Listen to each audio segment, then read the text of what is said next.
శంకరాచార్యుల వారు జాతీయందు కృపత్యేత మనకిచ్చారు. ఆడ మగ పిల్ల పెద్ద ప్రతి వారికి శ్లోకం నోటికి రావాలి, తప్పులు లేకుండా చదవాలి. ఇందులో ఒక గమ్మత్తు ఉంది ఆ శ్లోకంలో. ఆ శ్లోకంలో అక్షరాలు మారాయా వ్యతిరిక్త అర్థాలు వస్తాయి. అందుకని తప్పులు చదవకుండా చక్కగా చదవడం నేర్చుకుని చిన్న చిన్న పిల్లల దగ్గర నుంచి అలవాటు చెయ్యండి.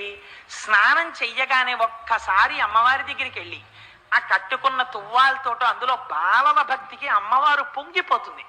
కూర్చుని అమ్మా శరజ్యోత్స్నా శుద్ధాం శశియుత జటాజూటమకుటాం వరత్రా సత్రాన స్ఫటిక గుటికా పుస్తకరాం సకృన్నత్వా నత్వా కథమివ సతాం సన్నిదదతే మధుక్షీరద్రాక్షా మధురి మధురీణా ఫణితయః అని రోజు అది చదవడం నేర్పండి.